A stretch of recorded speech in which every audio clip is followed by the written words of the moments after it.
Thank you for tuning in to another episode of Locked On Bulls. On today's episode, we'll talk about the Bulls' new acquisition as they start their 2026 plans to sign Giannis Antetokounmpo. Let's go, baby. That's what some fans would have you believe. We're also going to do our player profile on DeMar DeRozan. We'll get into all that and more on today's Locked On Bulls. You are Locked On Bulls, your daily podcast on the Chicago Bulls. Part of the Locked On Podcast Network, your team every day.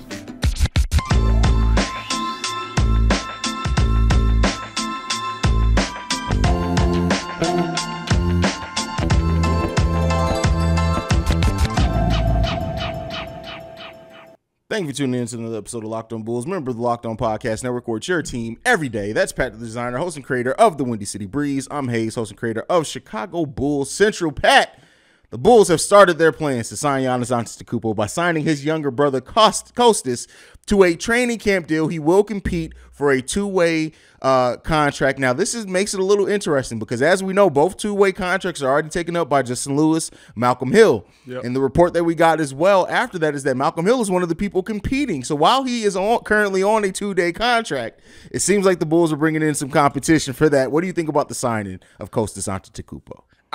Here's the thing, right? Listen, AK don't do nothing for no reason. You're not bringing Kostas in. If at some point you're not saying we also got your brother down here, but at the end of the day, right, you still need some pieces that can come in. Kostas is what? He's basically Giannis size, ain't he? Not weight-wise, but like he's 6'11". You know, I think he fits the AK mold. What do we got? He got a 7'2" wingspan on that. Yeah. I mean, so you know, kind of fits into that mold of players that AK is really going after. I think at the end of the day, right, you have a realization that with Justin Lewis going down, you needed some size. If you can kill two birds with one stone, that might be a good move for you. I don't think it goes too far, right? Like, I think it's something where you can say, hey, Giannis, if you want to leave Milwaukee, we've got your brother here. But I think the more logical look at it is, no, we needed somebody with some size just in case any of our big men got hurt that you can have on that two-way deal. Yeah, I mean, that's the way that it boils down, I believe, as well. I'm looking at it, and the one thing that we don't have is size, right? We need some added size. We have Marco on there. We'll see what Marco's able to give. But, like, when you look at the Bulls already missing out on McCord Maker, yeah, Malcolm Hill, don't get me wrong, Malcolm Hill's shooting splits in Summer League and in the G League play were great. He has some great games for the Chicago Bulls, but I wouldn't say anything that he's done that needs to lock him in specifically for a two-way contract. And the benefit of two-way contracts is they're non-guaranteed. You can cut him at any time. So, yes, while he did sign a two-way contract with the Chicago Bulls, it's you know, you can cut that and re-sign somebody else in that spot at any time. Yeah. So, you know, it seems like maybe they may look to cut Justin Lewis, but I think, and I get the fact that this is even a conversation and competing tells me that they want to do everything to keep Justin Lewis in this organization. And everything that Malcolm Hill brings, do we not have a young person we just drafted with the 18th overall pick that is similar build, similar skill set, and is way younger and has tons of more upside? Yeah. So it will make more sense to bring in somebody with some legit size that can play power forward, center for us if need be. Keep in mind, and I think some Bulls fans have run with this, and I've seen some things like, oh, well, we're going to have him and Patrick Williams out there. Look at the length. It's a two-way contract, which means it's very unlikely we're going to see him unless somebody gets hurt or something like that. So, yeah, I mean, bringing them in, being able to bring them into your organization, I do think there are legitimate basketball reasons to bring in Kostas Antetokounmpo into this team, to get him in the Windy City Bulls and see what he does down there. But the thing that everybody is going to talk about, and they hope that this is the jump start of the Chicago Bulls' plan to sign Giannis Antetokounmpo. So the earliest that Giannis can actually get out of his contract, because he has a player option for the 2025-26 season, if he does decide to forego that, he could be a free agent as early as 2025 summer, a summer in which the Bulls only have right now 4 players under contract in that summer. It's more than likely going to be 6 because they're going to extend Io, they're going to extend Patrick Williams. Yep. But other than that, they theoretically can have more than enough money if they plan it and plan things out correctly to get Giannis, if that's something that they truly think that they can do. Do you think we start seeing the Bulls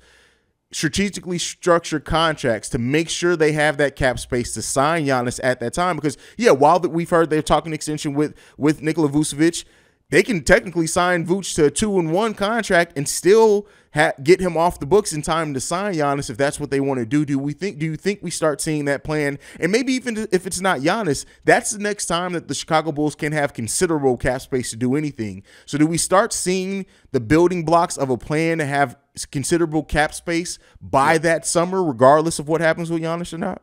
I think if you don't, you're doing yourself a disservice, right? And how many times have we said that where in the previous regime where, the Bulls would go out and make a signing that put them in a bad position moving forward to go after somebody, right? Like, listen, as much as we all or they valued somebody too highly or a bunch of different things that went in where you just weren't in a position to get the big name deal done. Yeah. How many times have we seen that? And I think AK is doing it a little bit different, right? Listen, we understand that there's an opportunity to sign Giannis. And if the opportunity to sign Giannis, it comes with, we got to sign your little brother. Oh, okay. It's not like he's coming in here making $6 million a year, right? Like he's on a two-way deal. Like you said, Bulls fans, you don't want to see him. But at the end of the day, right, it's not the end of like, oh my goodness, this is gonna happen. This is how this is gonna happen. This is how this gets the job done. But you like to see them positioning themselves with an opportunity. Listen, I told y'all more times than not, European players really don't leave the team that drafted them because they have that same sense of loyalty that they have to their country.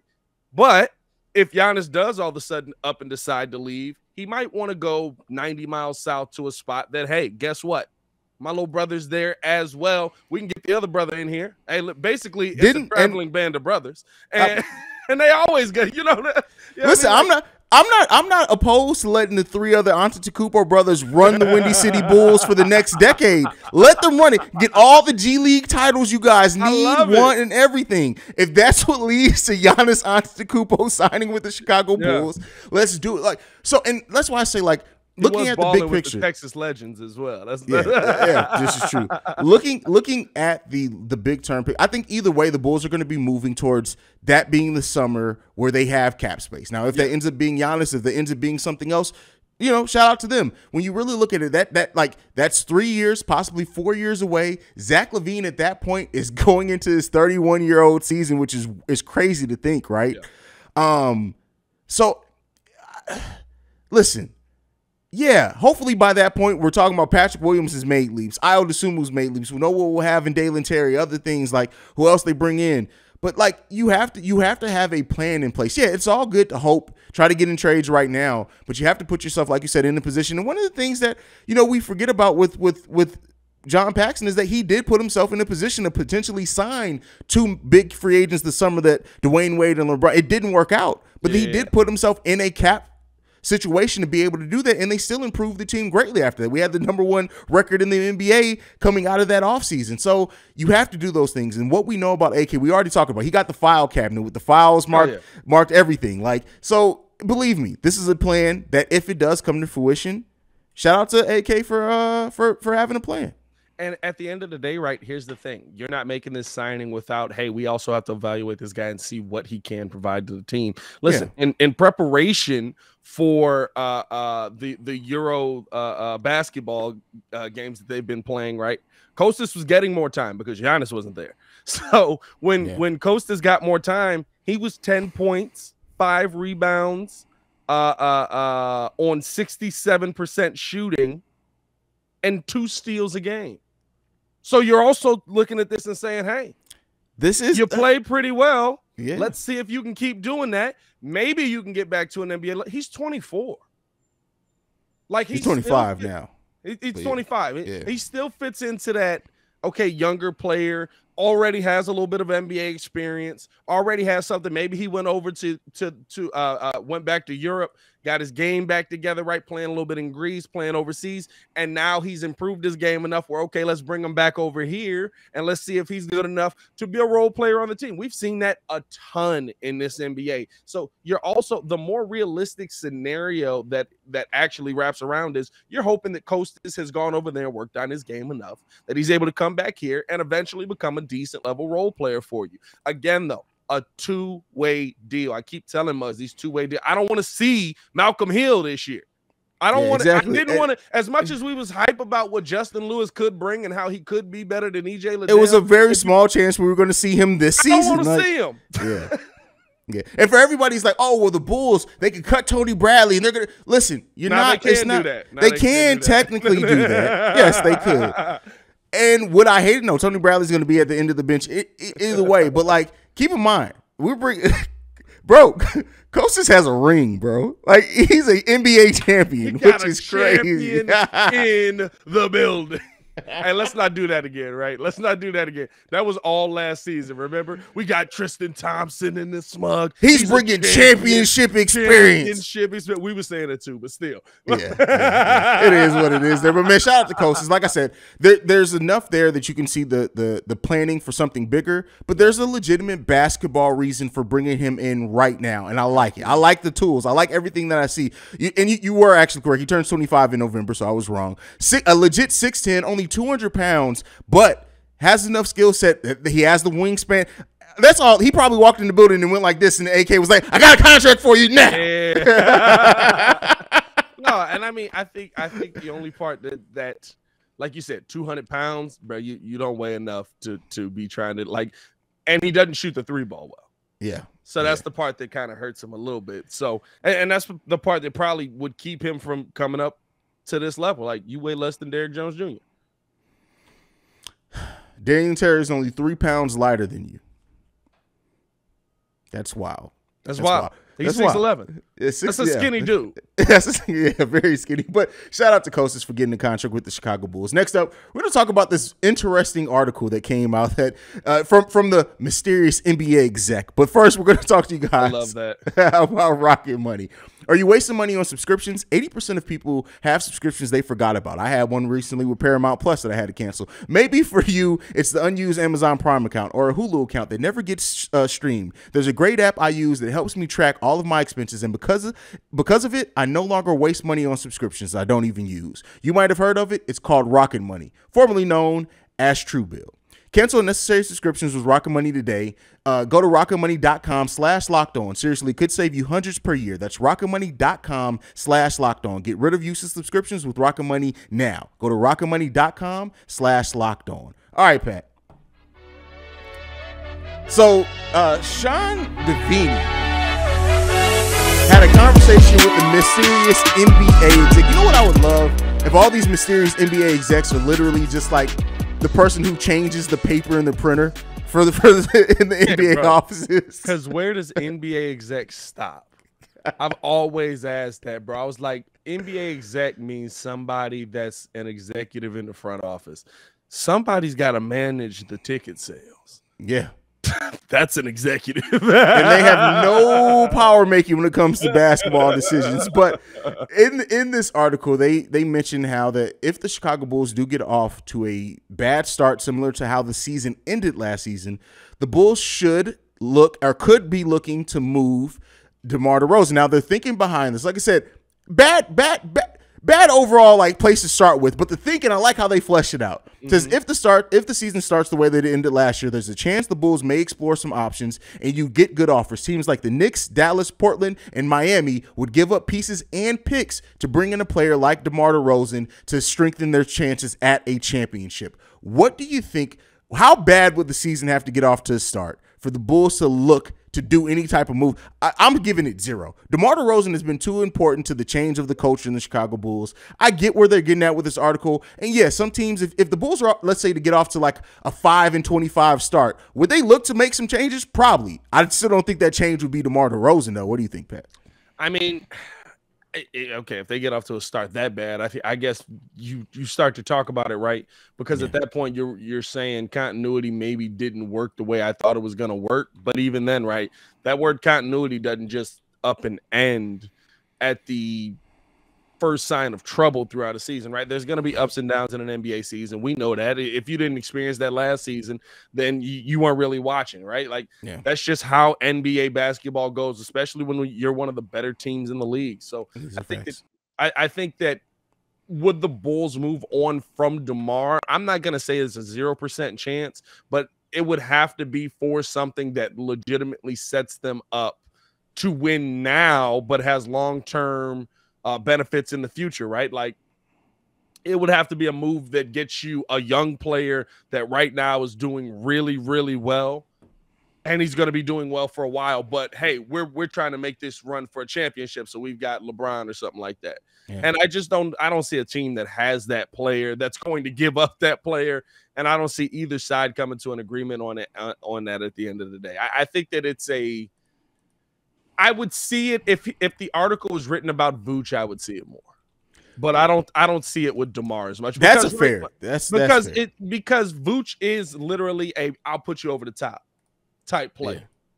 Yeah. And he's your third option. So it's like that's right. He might not fit with the Bulls timeline right now. He's the one player that you look at on this team and you say, with how the Bulls are trying to win now, right? Like, there's kind of an understanding of when this team probably is going to be ready for a championship run.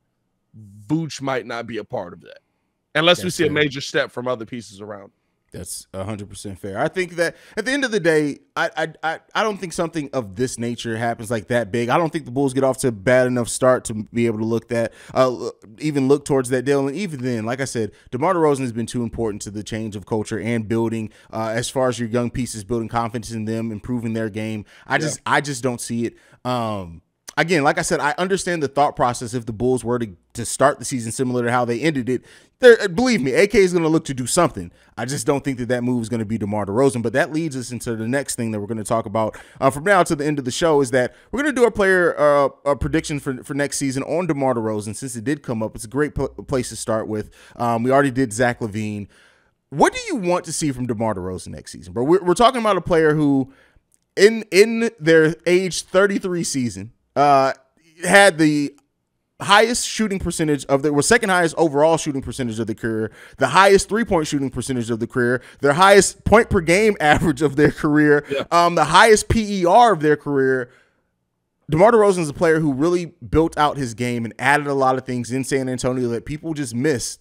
What do you need to see from DeMar DeRozan next season? I want to see him take a step back. I've said this multiple times on this show, right? Like, if DeMar DeRozan has to do that again, we're not in a good spot because that means that other pieces aren't stepping up.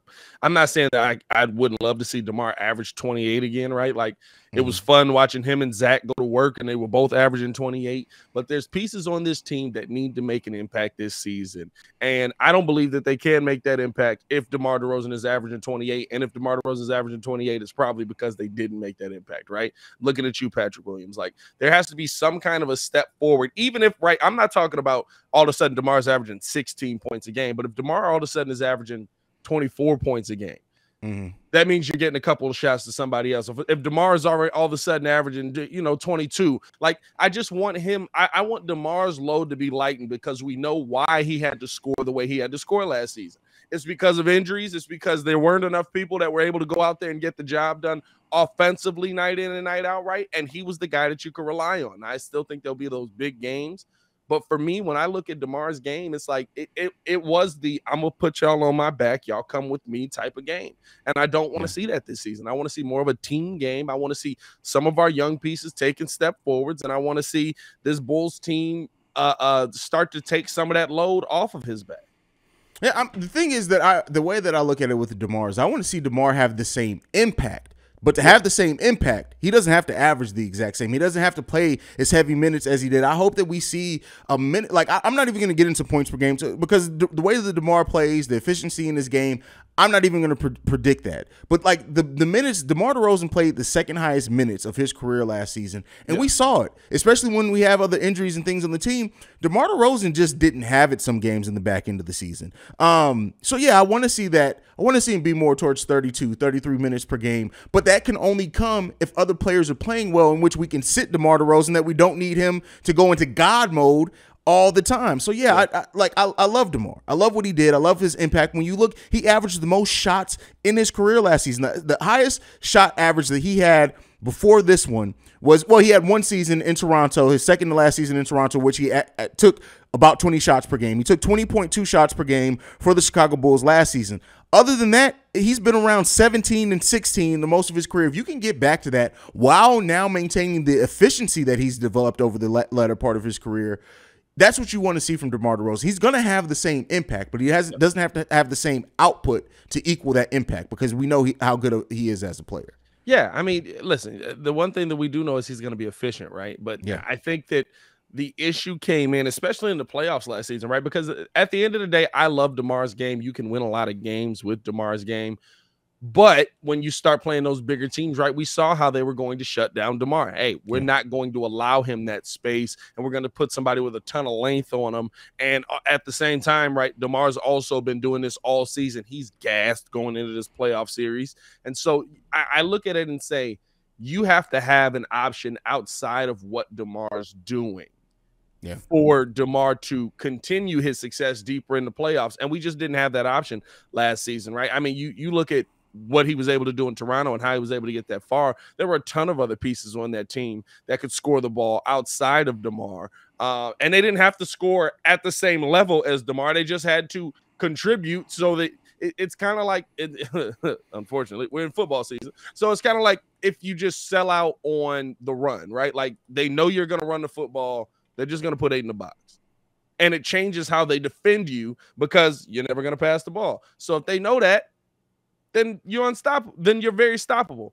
Okay. But if you start to add those different things in, that's when you kind of become a little more unpredictable. That's where, and that's what I want to see from the Bulls this season. I don't want the Bulls to be predictable going down the stretch. We've got enough pieces on this team that should be able to score the ball that they're not going to be predictable night in and night out. Zach LaVine could take over in the fourth. DeMar could take over in the fourth. Vooch, I want to see him. I think the biggest thing that we need to see is the Bulls go to him and stay with him if he's got the hot hand. You know, we talked about that all last season. So there's a ton of things that the Bulls can improve on when it comes to setting things up around him. But I just feel like if he has that same impact or that same mentality as last year, where I got to put this team on my back, there's a limit to how far that can go.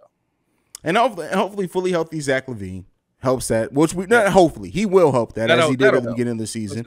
Let's say Pat taking a bit of a step up, you know, and then like I said before, the bet on continuity, the way that needs to pay off is that the team plays better together. So you're hoping for the sum of the parts to be better, and we'll see, man. At the end of the day, this is what I think. I think DeMar is going to have another great season for the Chicago Bulls, and that's all you can hope for with DeMar. DeMar is the piece on this team that I'm not really worried about how he's going to perform because we know he's going to give his all. We know what DeMar is going to do. We know that the work he puts in. I want to see that work ethic start paying off on other people.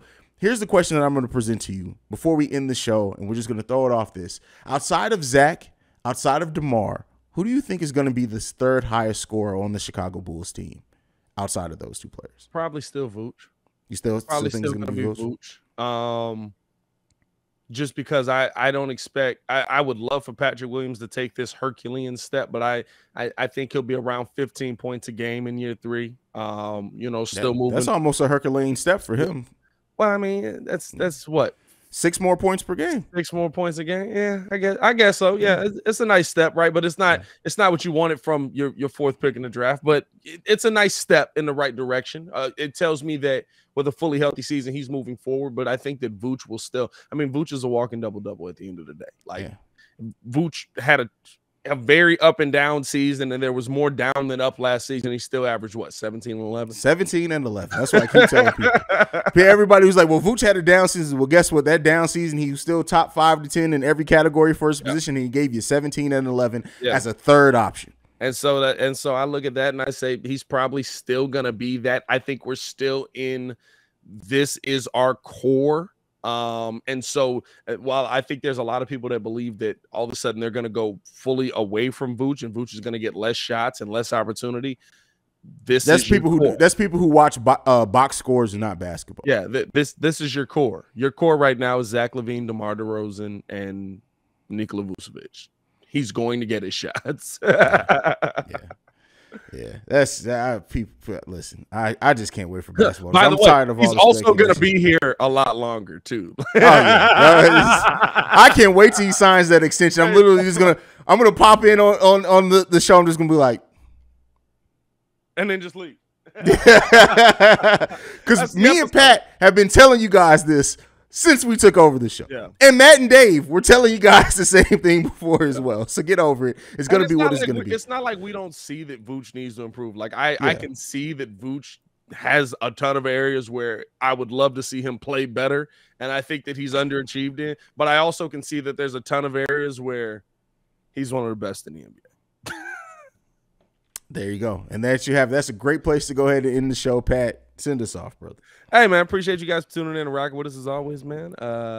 Follow us on everything at Locked On Bulls, on Twitter especially, and on Instagram, bro. The IG is still getting likes and all that every day. For the Warriors versus Bulls thing? The Warriors versus Bulls episode with Cyrus, bro. I love it. Also, for Andre Drummond saying that he was going to be the greatest rebounder of all time. Oh, I could imagine that. It's pretty hilarious. Wilt average 25. Hey, man, follow me on everything at Pat the Designer. Y'all stay safe out there, Chicago. And you can follow me at CEO Haize, CEO Haize. Thank you for making Locked On Bulls your first listen every day. Now for your second listen, go and check it on Locked On NBA, where the Locked On experts break down all this latest news, rumors, and developments going on around the NBA in 30 minutes or less. You can get them wherever you get your podcasts and on YouTube. But for Pat the Designer, I'm Haize. This is Locked On Bulls, and we out, y'all. Peace.